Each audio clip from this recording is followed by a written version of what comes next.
ناظرین،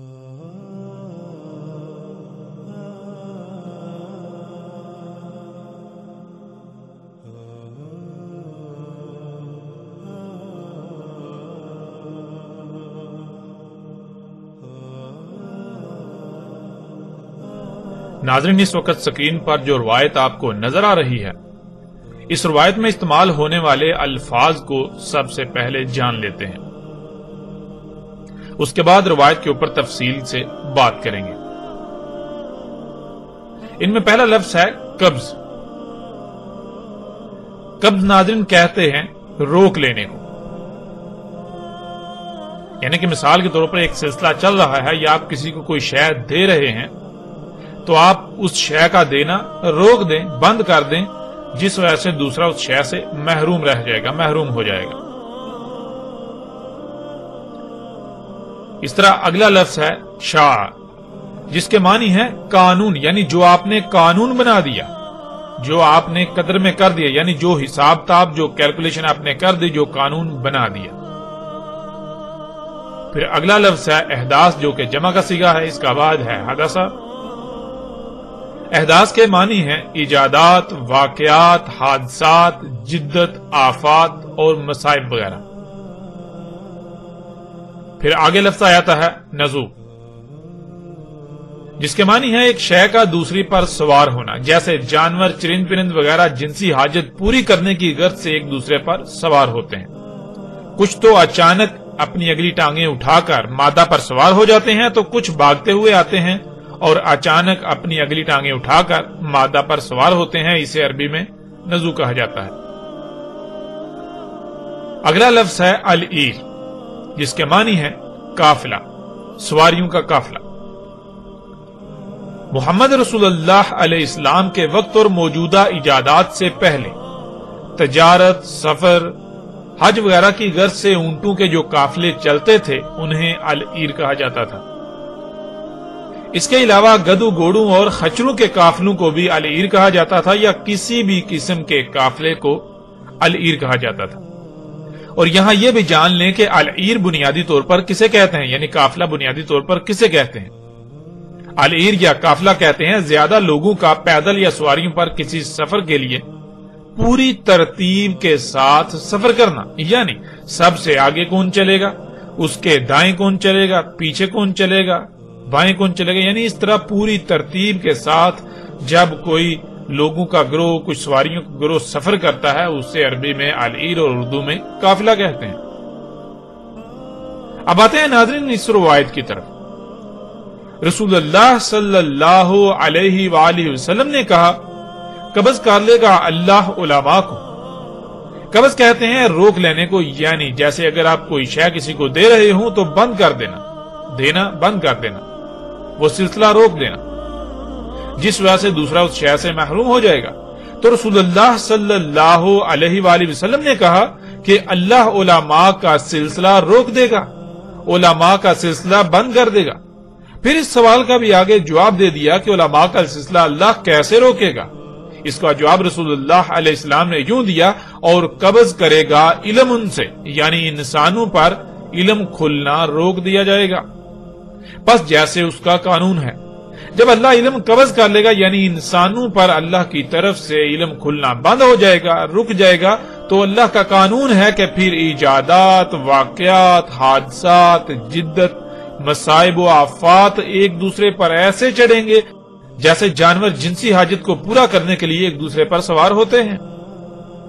ایجادات، واقعات، حادثات، جدت، آفات و مصائب کے قافلوں پر قافلے چڑھیں گے، قافلوں پر قافلے ہوں گے، جیسے جانور جنسی حاجت پورا کرنے کے لیے ایک دوسرے پر سوار ہوتے ہیں، اس طرح ایجادات کے، واقعات کے، حادثات کے، آفات کے قافلوں پر قافلے اس طرح ایک دوسرے پر چڑھیں گے۔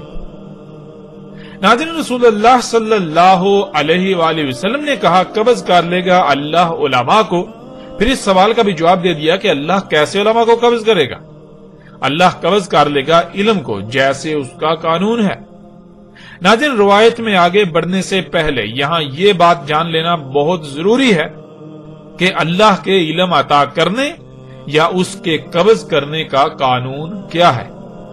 اس سوال کا جواب قرآن کی سینکڑوں آیات میں موجود ہے، لیکن ہم آپ کے سامنے کچھ ایسی آیات رکھتے ہیں جو اس بات کو ایسے کھول دیں گی کہ کسی بھی قسم کا کوئی ابہام نہیں رہے گا۔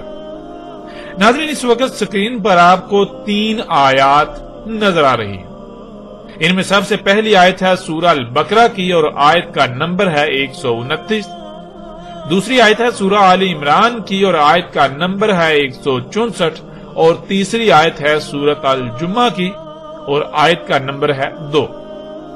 ناظرین، سب سے پہلی بات تو یہ ہے کہ قرآن میں بھی آیات کی ترتیب اسی طرح ہے، یعنی جیسے ہم نے پہلے نمبر پر جسے رکھا وہ قرآن میں بھی پہلے نمبر پر ہے، جسے ہم نے دوسرے پر رکھا وہ قرآن میں بھی ترتیب کے لحاظ سے دوسرے نمبر پر، اور جسے ہم نے تیسرے نمبر پر رکھا وہ ترتیب کے لحاظ سے قرآن میں بھی تیسرے نمبر پر ہی آئی ہے۔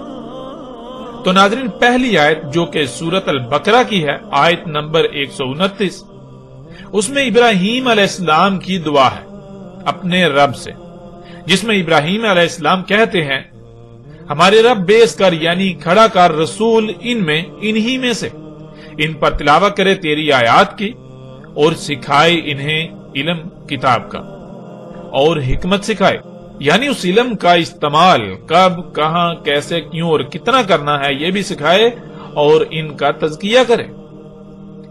ناظرین، آیت میں آنے والے الفاظ پر بھی تفصیل سے بات کریں گے اور انہیں ہر لحاظ سے کھولیں گے، لیکن اپنے موضوع پر۔ اس وقت جو ہمارا موضوع ہے اس لحاظ سے آپ یہ بات جان لیجئے اور خود اپنی آنکھوں سے دیکھ لیجئے کہ ابراہیم علیہ السلام نے جو دعا کی اس میں کیا کہا اور اس کی ترتیب کیا ہے۔ ابراہیم علیہ السلام نے انہی میں سے رسول کی بعثت کی دعا کی جو ان پر اللہ کی آیات کی تلاوت کرے۔ اس کے بعد 3 چیزوں کا ذکر کیا جو بالترتیب یہ ہیں۔ نمبر 1، ان کو علم سکھائے کتاب کا۔ نمبر 2، انہیں حکمت سکھائے، یعنی اس علم کا جو علم سکھایا اس علم کا استعمال کرنا بھی سکھائے، وہ علم کب، کہاں، کیسے، کیوں اور کتنا استعمال کرنا ہے۔ نمبر 3، ان کا تزکیہ کرے۔ ناظرین، رب العالمین کی طرف سے ابراہیم علیہ السلام کی اس دعا کا جواب کیا آیا وہ آپ باقی 2 آیات میں دیکھ سکتے ہیں، اور پھر ان میں رسول کی بعثت اور اس کا انسانوں پر اللہ کی آیات کی تلاوت کے بعد انہی 3 چیزوں کا ذکر ہے جو ابراہیم علیہ السلام کی دعا تھی۔ لیکن یہاں یہ بات قابل غور ہے کہ ان آیات میں ان تینوں چیزوں کی ترتیب مختلف ہے، یعنی ترتیب وہ نہیں ہے جو ترتیب ابراہیم علیہ السلام نے بیان کی۔ اللہ سبحانہ وتعالی نے ابراہیم علیہ السلام کی دعا کے جواب میں کہا کہ اس نے رسول بیس کیا انہی میں سے جو ان پر میری آیات کی تلاوت کرتا ہے۔ اس کے بعد ان 3 چیزوں کی ترتیب کو دیکھیں۔ نمبر 1، ان کا تزکیہ۔ نمبر 2، انہیں کتاب کا علم سکھانا۔ نمبر 3، انہیں حکمت سکھانا۔ یعنی ابراہیم علیہ السلام نے ان 3 میں سے پہلے نمبر پر یہ رکھا کہ انہیں علم سکھائے کتاب کا، لیکن اللہ سبحانہ و تعالی نے کتاب کا علم سکھانے کو دوسرے نمبر پر رکھا۔ ابراہیم علیہ السلام نے دوسرے نمبر پر حکمت کو رکھا، لیکن اللہ سبحانہ و تعالی نے حکمت کو تیسرے نمبر پر رکھا، اور ابراہیم علیہ السلام نے تزکیے کو تیسرے نمبر پر رکھا، لیکن اس کے برعکس اللہ سبحانہ و تعالی نے تزکیے کو پہلے نمبر پر رکھا۔ ناظرین، ابراہیم علیہ السلام نے علم سکھانے کو 3 میں پہلے نمبر پر اور تزکیے کو تیسرے اور آخری نمبر پر، لیکن اللہ سبحانہ و تعالی نے تزکیے کو پہلے نمبر پر رکھا اور اس کے بعد دوسرے نمبر پر علم سکھانے کا ذکر کیا اور پھر آخری اور تیسرے نمبر پر حکمت کو رکھا۔ یعنی ان آیات میں یہ بات بالکل واضح ہو جاتی ہے کہ جب تک کسی کا تزکیہ نہیں ہوتا تب تک وہ کتاب کا علم نہیں سیکھ سکتا۔ ایسا ممکن ہی نہیں کہ تزکیے کے بغیر کوئی کتاب کا علم سیکھ سکے۔ اس لیے اللہ سبحانہ و تعالی نے پہلے نمبر پر تزکیے کو رکھا۔ جب تک تزکیہ نہیں ہوتا تب تک کتاب کا علم حاصل ہونا ناممکن ہے، اور تزکیے کے لیے طیب رزق شرط ہے، کیونکہ تزکیہ ہوتا ہی طیبات سے ہے۔ ناظرین، آج دنیا میں شاید ہی کوئی ایسا شخص ہو جسے طیب کا علم ہو کہ لفظ طیب کے معنی کیا ہے اور طیب رزق ہوتا کیا ہے۔ اس موضوع پر آئندہ ایک ساتھ میں تفصیل کے ساتھ بات ہوگی، لیکن یہاں یہ بات واضح ہو جانی چاہیے کہ جب کسی کو طیبات کا ہی علم نہیں، طیبات کا علم ہی نہیں اور وہ خبائث کو اختیار کیے ہوئے ہوگا تو اس کا تزکیہ کیسے ہو سکتا ہے؟ اس کا تزکیہ کیوں کر ہو سکتا ہے؟ اور جب تزکیہ نہیں ہوگا تو پھر ظاہر ہے کتاب کا علم کیسے کھل سکتا ہے؟ کیسے سمجھ آ سکتا ہے؟ کیسے حاصل ہو سکتا ہے کتاب کا علم؟ کتاب کے علم کے لیے تو تزکیہ شرط ہے، جب تزکیہ ہوگا ہی نہیں تو علم حاصل نہیں ہو سکتا، اور جب علم حاصل نہیں ہو سکتا تو پھر حکمت تو علم کے بعد آتی ہے، جب علم ہی حاصل نہیں ہو سکتا تو پھر حکمت بھی حاصل نہیں ہو سکتی۔ ناظرین، یہ ہے اللہ کا قانون، جس قانون سے اللہ علم عطا کرتا ہے یا پھر علم کو قبض کر لیتا ہے۔ اور ناظرین، ظاہر ہے جب رزق کی کوئی اہمیت نہیں رہے گی، لوگوں کو طیب کا علم ہی نہیں ہوگا تو پھر ان پر کتاب کا علم کیسے کھل سکتا ہے؟ جب علم نہیں کھلے گا تو ظاہر ہے پھر جہالت غالب آئے گی اور ہر سو ہر طرف جہالت پھیل جائے گی۔ جب جہالت غالب آتی ہے، جہالت پھیل جاتی ہے تو پھر انسان اپنی خواہشات کی اتباع کرتے ہیں اور اپنی خواہشات کو ہی دین کا نام دے لیا جاتا ہے۔ وہ اپنی خواہشات کے خلاف ایک لفظ بھی سننے کو تیار نہیں ہوتے اور نہ ہی برداشت کرتے ہیں۔ یوں پھر وہ اپنی خواہشات کی اتباع میں دن بدن آگے بڑھتے چلتے جاتے ہیں اور اس مقام پر پہنچ جاتے ہیں جہاں سے واپسی ناممکن ہو جاتی ہے۔ ناظرین، یہی محمد علیہ السلام نے کہا تھا کہ اللہ علم کو قبض کرے گا، جیسے اس کا قانون ہے جب علم قبض ہو جائے گا تو جہالت غالب آ جائے گی، دنیا میں جہالت پھیل جائے گی۔ جب جہالت غالب آ جائے گی، جہالت پوری دنیا میں پھیل جائے گی تو لوگ اپنی خواہشات کی اتباع کریں گے۔ انہیں علم ہی نہیں ہوگا کہ دنیا میں آنے کا مقصد کیا ہے۔ جو ان کی خواہشات ہوں گی وہ اسی کے پیچھے بھاگیں گے، انہیں کی اتباع کریں گے، انہیں کو پورا کریں گے۔ جب لوگ اپنی خواہشات کی اتباع کریں گے تو ایجادات ہوں گی۔ اللہ نے یہ قانون میں کر دیا تو پھر کیا ہوگا؟ تو پھر ایجادات ہوں گی، واقعات ہوں گے، حادثات ہوں گے، جدت آئے گی، آفات و مصائب ہوں گے، ایسے کہ ایک دوسرے پر چڑھیں گے، قافلوں پر قافلے چڑھیں گے۔ یعنی ایجادات ایسے ہوں گی جو ایک دوسرے پر چڑھیں گی، واقعات ایسے ہوں گے جو ایک دوسرے پر چڑھیں گے، حادثات ایسے ہوں گے جو ایک دوسرے پر چڑھیں گے، آفات ایسی ہوں گی جو ایک دوسرے پر چڑھیں گے۔ ایسے ہی ایجادات کے قافلوں پر قافلے چڑھیں گے، جیسے جانور جنسی حاجت پورا کرنے کے لیے ایک دوسرے پر چڑھتے ہیں، ایک دوسرے پر سوار ہوتے ہیں۔ حادثات و واقعات کے قافلوں کے قافلے ایک دوسرے پر ایسے چڑھیں گے جیسے جانور یا جاندار جنسی حاجت کو پورا کرنے کے لیے ایک دوسرے پر سوار ہوتے ہیں۔ یعنی جیسے گدھا، گھوڑا یا باقی جانور دوڑتے ہوئے آتے ہیں اور جنسی حاجت کو پورا کرنے کے لیے اچانک مادہ پر سوار ہو جاتے ہیں، یا جیسے جنسی حاجت پوری کرنے کے لیے ایک دوسرے پر چڑھتے ہیں، بالکل ایسے ہی ایجادات، حادثات، واقعات و مصائب ایک دوسرے پر ایسے ہی چڑھیں گے۔ اور ناظرین، غور کریں، کیا آج یہ سب نہیں ہو رہا؟ کیا آج آپ پوری دنیا میں یہ سب ہوتا ہوا نہیں دیکھ رہے؟ محمد رسول اللہ علیہ السلام نے کہا، ایجادات، واقعات، حادثات، جدت، آفات و مصائب وغیرہ ایک دوسرے پر اس طرح چڑھیں گے جیسے جانور جنسی حاجت کو پورا کرنے کے لیے ایک دوسرے پر سوار ہوتے ہیں۔ تو ناظرین، آپ سکرین پر دیکھ رہے ہیں محمد رسول اللہ علیہ السلام کے الفاظ کے عین مطابق آج طرح طرح کی ایجادات، آفات، مصائب، حادثات ایسے وقوع پذیر ہو رہے ہیں گویا کہ وہ ایک دوسرے پر چڑھ رہے ہیں، اور ایجادات ایک دوسرے پر بالکل ایسے ہی سوار ہیں جیسے جانور جنسی حاجت کو پورا کرنے کے لیے ایک دوسرے پر سوار ہوتے ہیں۔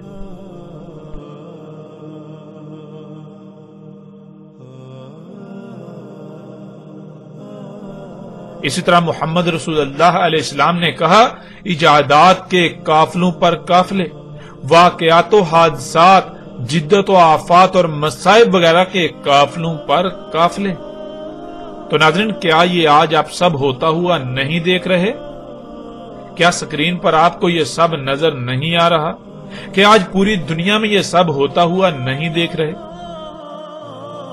اسی طرح محمد رسول اللہ علیہ السلام نے کہا ایجادات، واقعات، حادثات، جدت، آفات و مصائب وغیرہ کے قافلوں پر قافلے ایک دوسرے پر ایسے چڑھیں گے جیسے جانور جنسی حاجت کو پورا کرنے کے لیے ایک دوسرے پر سوار ہوتے ہیں، ایک دوسرے پر چڑھتے ہیں، اور سکرین پر آپ یہ تمام مناظر اپنی آنکھوں سے دیکھ رہے ہیں۔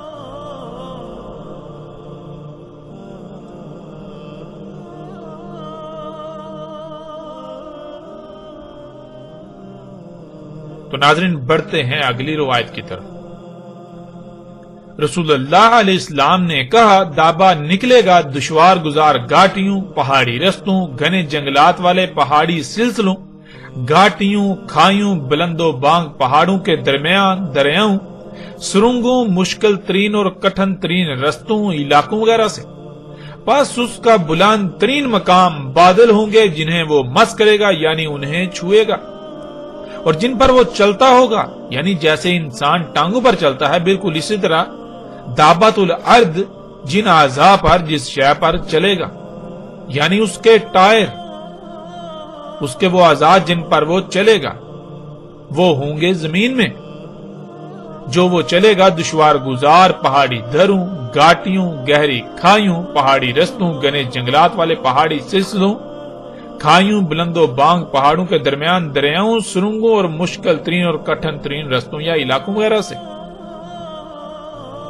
پس گزرے گا دابا انسان سے، انسان سلی کر رہا ہوگا یعنی انسان اللہ کی ہر شے کو اسی مقام پر رکھ رہا ہوگا جو مقام اللہ نے طے کر دیا، فطرت پر قائم ہوگا۔ وہ اپنی سواری کی حاجت کو پورا کرنے کے لیے فطرتی ذرائع پر انحصار کر رہا ہوگا۔ پس دابا جب گزرے گا تو کہے گا تو جو صلات کر رہا ہے یعنی تو جو اپنی سواری کی حاجت کو پورا کرنے کے لیے فطرت پر انحصار کر رہا ہے، یہ فطرتی ذرائع تیری اس حاجت کو کیسے پورا کر سکتے ہیں؟ اس لیے اپنی سفری حاجت کو پورا کرنے کے لیے فطرت کو چھوڑ کر مجھے اختیار کر۔ پس اس کے منہ پر ماست چڑھا دے گا۔ ناظرین یہ ایک ایسی روایت ہے جو نہ صرف دہلا دینے والی ہے بلکہ رونگٹے کھڑے کر دینے والی ہے۔ محمد رسول اللہ علیہ السلام نے آج سے 14 صدیاں قبل موجودہ سواری کے ذرائع جو غیر فطرتی ہیں، گاڑیاں، ٹرینیں، سمندری اور ہوائی جہاز وغیرہ، ان سب کے بارے میں کس قدر کھول کھول کر بتا دیا تھا آج سے 14 صدیاں پہلے، اس وقت جب ان اشیاء کے بارے میں تصور کرنا بھی ناممکن تھا، تصور کرنا بھی محال تھا۔ اور ناظرین ایسا صرف اور صرف اللہ کا بھیجا ہوا یعنی اللہ کا رسول ہی کر سکتا ہے، اس کے علاوہ اور کوئی نہیں کر سکتا۔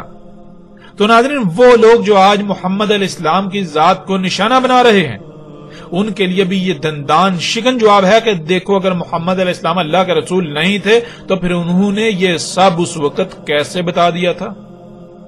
اگر سچے ہو تو آؤ جواب دو، لیکن ایسے لوگ حق کا مقابلہ کیسے کر سکتے ہیں؟ حق آ جائے اور باطل حق کے سامنے ٹھہر سکے یہ تو ممکن ہی نہیں، لہذا باطل حق کا مقابلہ کیسے کر سکتا ہے؟ تو ناظرین رسول اللہ علیہ السلام نے کہا دابا نکلے گا دشوار گزار گھاٹیوں، پہاڑی رستوں، گھنے جنگلات والے پہاڑی سلسلوں، گہری گھاٹیوں، گہری کھائیوں، بلند و بانگ پہاڑوں کے درمیان دریاؤں، سرنگوں، مشکل ترین اور کٹھن ترین رستوں اور علاقوں وغیرہ سے۔ تو ناظرین کیا آج آپ اپنی آنکھوں سے ایسی سواریاں نہیں دیکھ رہے جو ان علاقوں میں، ایسے خطوں میں، ایسی جگہوں میں سفر کرتی ہیں؟ نہ صرف دیکھ رہے ہیں بلکہ آج ہر کوئی ایسی سواریوں کو استعمال کر رہا ہے جو ایسے رستوں میں انتہائی پرسکون، آرام دہ اور تیز رفتاری سے سفر کرتی ہیں۔ آج انسان ان سواریوں کو آسائشوں، سہولتوں یا ترقی کا نام دیتے ہیں، لیکن اللہ سبحانہ وتعالی اور اس کے رسول محمد علیہ السلام نے اسے دابۃ الارض قرار دیا۔ وہ دابا جو زمین میں فساد عظیم کا سبب بن رہا ہے، وہ دابا جو اسات کے اشارات میں سے ایک شرط یعنی جن وجوہات کی بنا پر اسات آئے گی، زمین پر عظیم تباہی آئے گی جو تمام انسانوں کو صفحہ ہستی سے مٹا دے گی، ان میں سے ایک بنیادی وجہ ہے۔ وہی دابا جو اللہ کے قول واقع ہونے پر نکلنا تھا، سامنے آنا تھا، جس کی وجہ سے آسمان یعنی وہ فضا جس میں آپ سانس لیتے ہیں اس نے طرح طرح کی دخان یعنی گیسوں سے بھر جانا تھا، اور وہ دخان ان عذاب علیم کی شکل اختیار کرنا تھا، جیسے کہ آج یہ سب آپ اپنی آنکھوں سے ہوتا ہوا دیکھ رہے ہیں۔ اس دابا یعنی ان جدید سواریوں کی وجہ سے آسمان طرح طرح کی زہریلی گیسوں سے بھر چکا، جس وجہ سے پوری دنیا طرح طرح کی تباہیوں کی لپیٹ میں ہے۔ انسانوں سمیت مختلف جانداروں کو طرح طرح کی بیماریوں، تکالیف اور اموات کا سامنا کرنا پڑ رہا ہے۔ زلزلے آ رہے ہیں جو دن بدن بڑھتے ہی چلے جا رہے ہیں۔ سیلاب، طوفان اور آندھیاں آ رہی ہیں، ان کے علاوہ کون سی ایسی تباہیاں نہیں ہیں جن کا آج انسانوں کو سامنا نہیں کرنا پڑ رہا، اور یہ سب کس وجہ سے؟ ناظرین ذرا غور تو کریں۔ اور رسول اللہ علیہ السلام نے کہا اس کا راس یعنی اس کی چوٹی، اس کا بلند ترین مقام بادل ہوں گے، بادلوں کو مس کرے گا، انہیں چھوئے گا۔ اور ناظرین یہ بھی آج آپ اپنی آنکھوں سے ہوتا ہوا دیکھ رہے ہیں، نہ صرف دیکھ رہے ہیں بلکہ جب آپ اسی دابا یعنی ہوائی جہاز میں سوار ہوتے ہیں تو اس سارے منظرنامے سے خود بھی گزرتے ہیں اس دابا کے ساتھ۔ یعنی یہی دابۃ الارض جو جہازوں کی صورت میں آج موجود ہے، وہ بادلوں کو پہنچتا ہے، انہیں چھوتا ہے، یہاں تک کہ بادلوں کو چیرتا ہوا ان سے اوپر نکل جاتا ہے۔ اور رسول اللہ علیہ السلام نے کہا اس کی رجل یعنی جن پر وہ چلے گا، جیسے انسان جن پر چلتا ہے وہ اس کی ٹانگیں کہلاتی ہیں، بالکل اسی طرح دابۃ الارض جن اعضاء پر چلے گا یعنی اس کے ٹائر وہ زمین میں ہوں گے جو وہ نکلے گا دشوار گزار گھاٹیوں، پہاڑی رستوں، گھنے جنگلات والے پہاڑی سلسلوں، گہری گھاٹیوں، گہری کھائیوں، بلند و بانگ پہاڑوں کے درمیان دریاؤں، سرنگوں، مشکل ترین اور کٹھن ترین رستوں اور علاقوں وغیرہ سے۔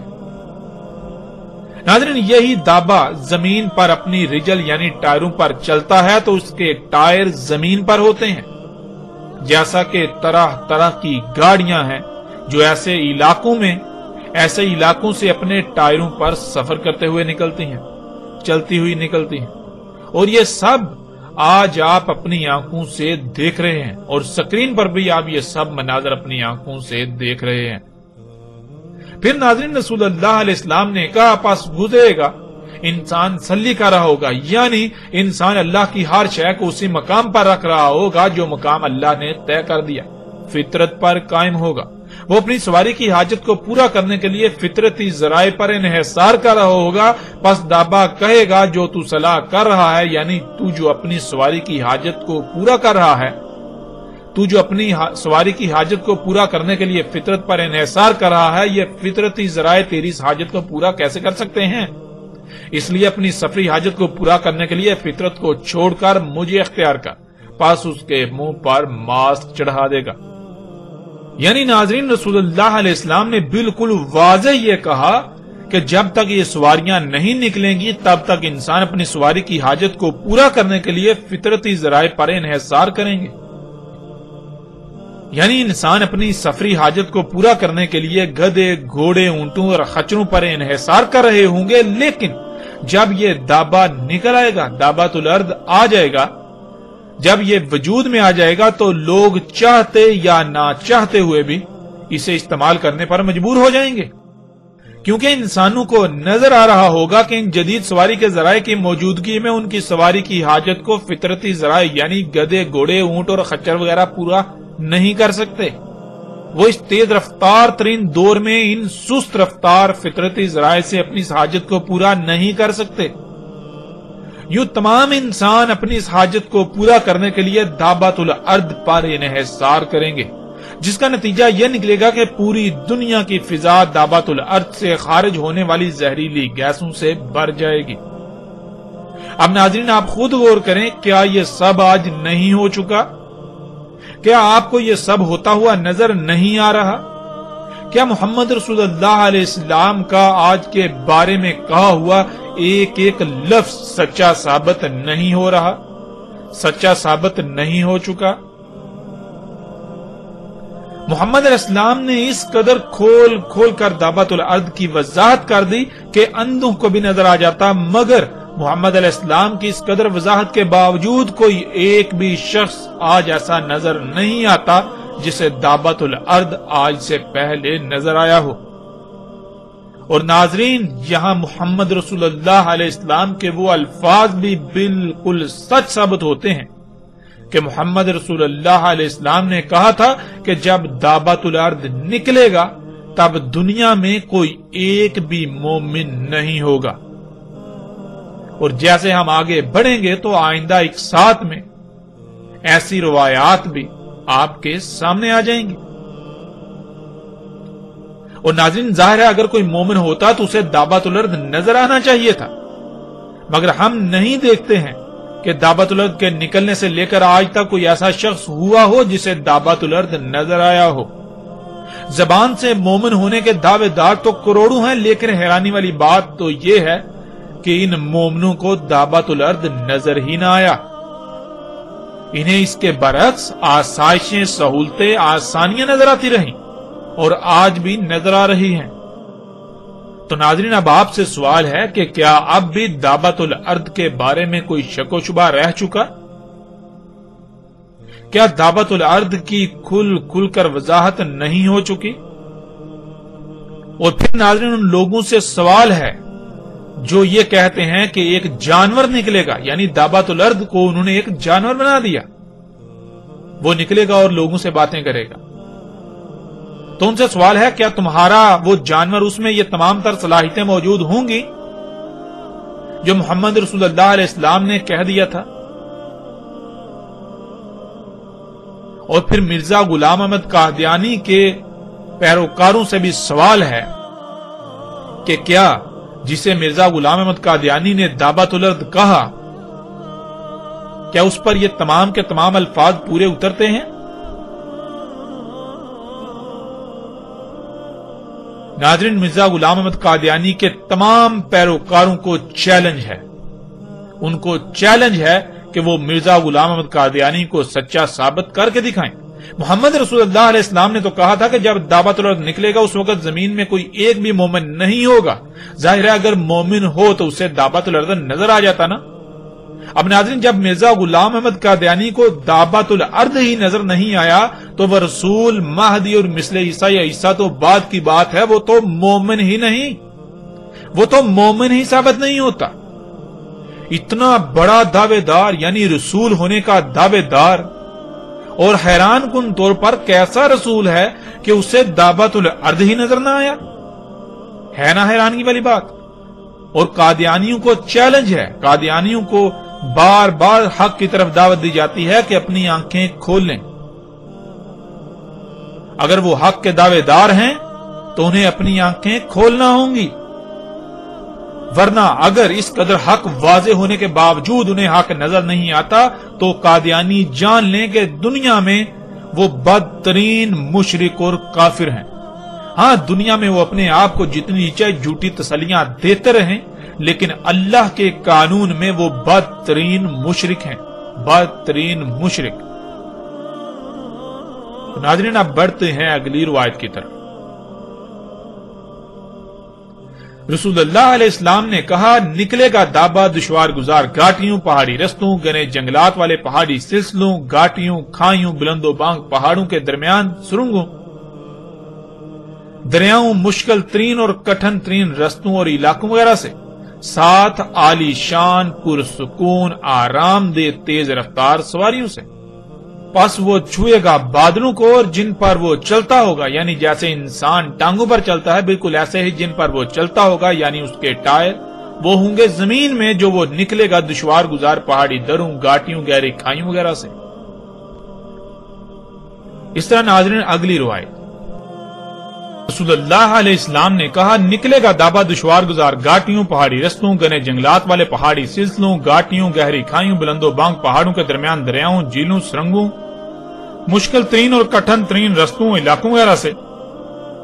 پس اس کا بلند ترین مقام بادل ہوں گے جنہیں وہ مس کرے گا، یعنی انہیں چھوئے گا، اور جن پر وہ چلتا ہوگا، یعنی جیسے انسان ٹانگوں پر چلتا ہے بالکل ایسے ہی جن اعضاء پر وہ چلتا ہوگا، یعنی اس کے ٹائر، وہ زمین میں ہوں گے جو وہ نکلے گا دشوار گزار پہاڑی دروں، گھاٹیوں، گہری کھائیوں وغیرہ سے۔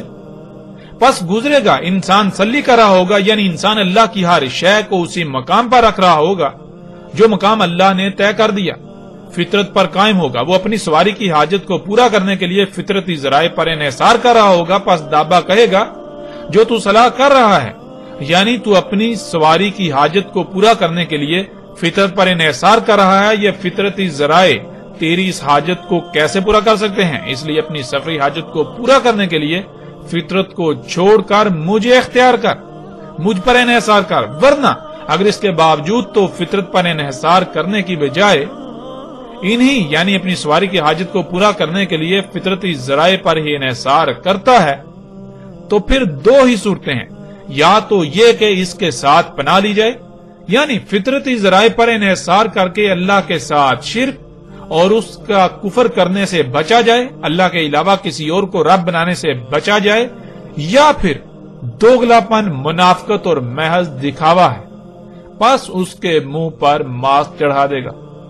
ناظرین، اس روایت میں اور پچھلی روایت میں کوئی زیادہ فرق نہیں ہے، پیچھے جو تفصیل سے جس روایت پر ہم بات کر چکے، دونوں تقریباً ایک ہی روایت ہیں، لیکن اس روایت میں صرف اتنا اضافہ ہے کہ اگر یعنی کہ دابا دعوت دیتا ہے مجھ پر اپنی سواری کی حاجت کو پورا کرنے کے لیے مجھ پر انحصار کر، اور اگر کوئی انحصار نہیں کرتا یعنی کوئی نہیں کر رہا ہوگا تو دو ہی صورتیں ہوں گی، یا تو یہ کہ وہ اس سے بچنا چاہے گا، یعنی کہ اسے پتا ہوگا، یعنی وہ شخص مومن ہوگا، اسے علم ہوگا کہ یہ کفر ہے، یہ اللہ کے ساتھ کفر ہے، اگر میں دابا کو استعمال کروں گا یعنی اللہ سبحانہ وتعالی نے تو مجھے فطرت پر قائم ہونے کا حکم دیا، اور مجھے سواری کی حاجت پورا کرنے کے لیے اللہ سبحانہ وتعالی نے یعنی فطرت نے تو مجھے جو سواری کے ذرائع مہیا کیے وہ گدے، گھوڑے اور خچر وغیرہ ہیں، اونٹ وغیرہ ہیں، اگر میں ان کو چھوڑ کر انہیں اختیار کرتا ہوں، یہ تو اللہ کے ساتھ کفر ہے، یہ تو اللہ کے علاوہ اور کو رب بنانا ہے، لہٰذا میں اللہ کے علاوہ کسی اور کو رب نہیں بنا سکتا، میں اللہ کے ساتھ شرک نہیں کر سکتا،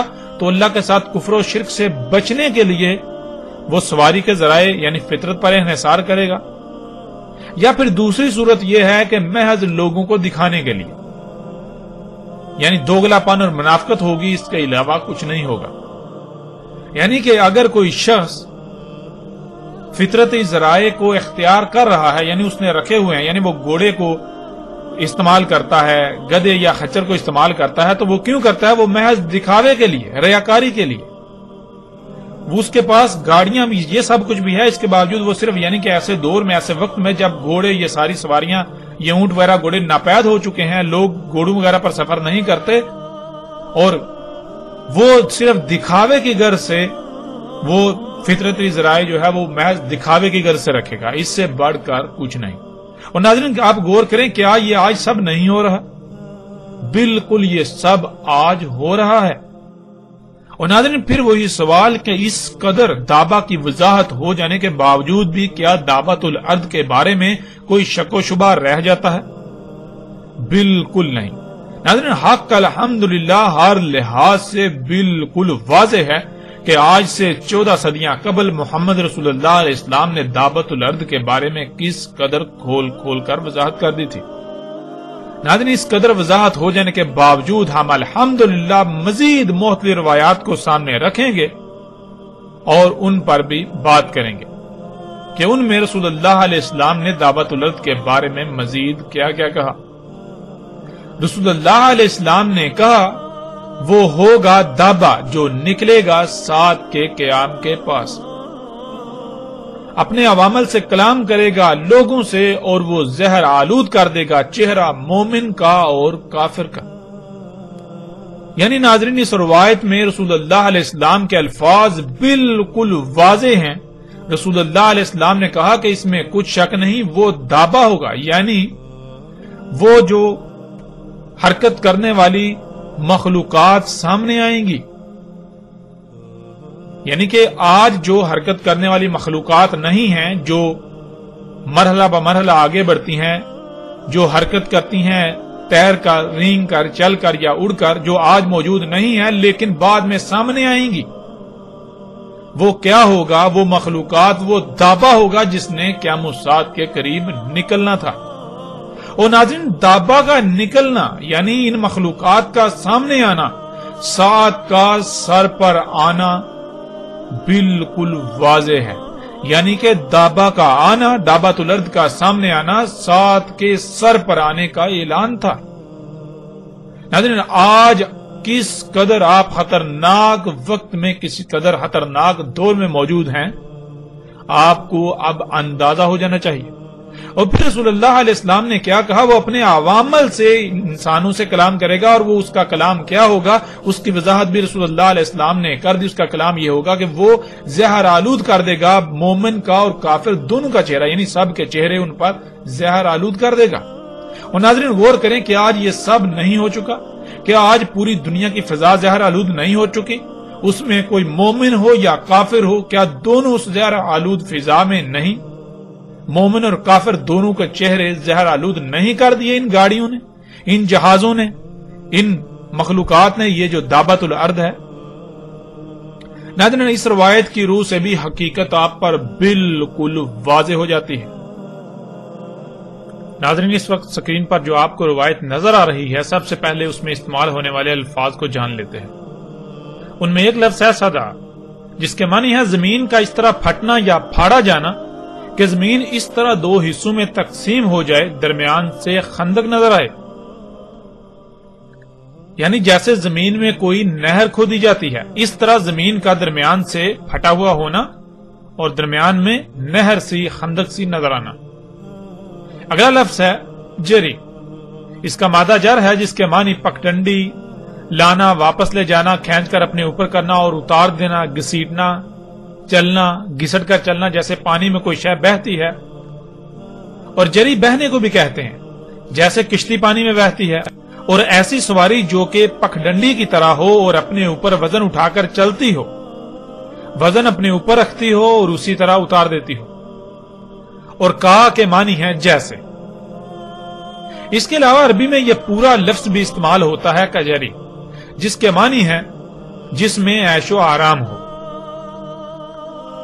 رسول اللہ علیہ السلام نے کہا نکلے کا دابا صدا سے، الصفا میں، یعنی ایک لائن میں زمین اس طرح پھٹے گی یا پھاڑی جائے گی کہ اس میں خندق بن جائے، زمین ایسے کھودی جائے گی کہ اس میں خندق بن جائے، جیسے زمین کھود کر نہر نکالی جاتی ہے۔ اس خندق سے نکلے گا دابا جیسے بہتی ہوئی پگڈنڈی ہو، جو سامان کو، لوگوں کو اپنے اوپر اٹھا کر بہنے کی طرح چلتی ہو۔ ناظرین یہ روایت انتہائی حیران کن روایت ہے۔ اس میں محمد رسول اللہ علیہ السلام کے الفاظ میں غور کریں کہ کیا آج ایسا ہو رہا ہے؟ کیا کوئی ایسی سواریاں ہیں، یعنی زمین کو کھودا جاتا ہے، اس طرح پھاڑا جاتا ہے جیسے کہ نہر نکالی جاتی ہے، جیسے کہ خندق نکالی جاتی ہے، اس طرح ایک لائن میں، پھر اس کے اندر یعنی اس میں دابا یعنی چلنے والی سواری کوئی ایسی شے چلتی ہے اس طرح جیسے کہ کوئی پگڈنڈی ہوتی ہے، یعنی پگڈنڈی جیسے کوئی بیلٹ ہوتی ہے زمین کے اوپر جو ہے وہ جیسے بچھی ہوئی رینگ رہی ہے۔ کیا ایسی شے آج نظر آتی ہے؟ اور ناظرین جب غور کریں تو آپ دنگ رہ جائیں گے کہ آج پوری دنیا میں مختلف جگہوں پر آپ کو ایسی پگڈنڈیاں چلتی ہوئی نظر آئیں گی۔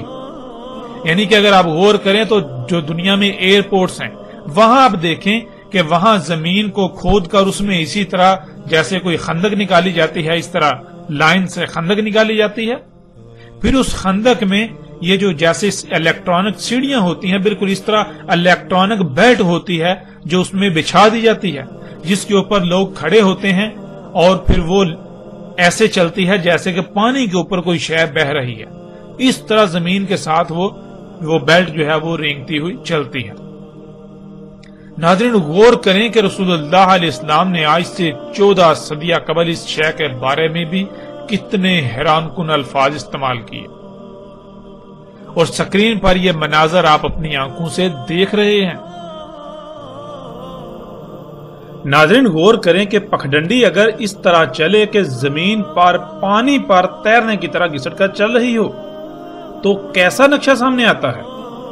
اگر آپ یہ نہیں جانتے کہ پگڈنڈی کسے کہتے ہیں تو اس وقت سکرین پر نظر آنے والی تصاویر پگڈنڈی کی ہیں، انہیں غور سے دیکھیں اور پھر تصور کریں کہ پگڈنڈی کی طرح کی سواری ہو، گویا کہ پگڈنڈی زمین پر گھسٹ کر اس طرح چل رہی ہو کہ لوگوں کو اپنے اوپر اٹھا لیتی ہے اور آگے چل کر اتار دیتی ہے۔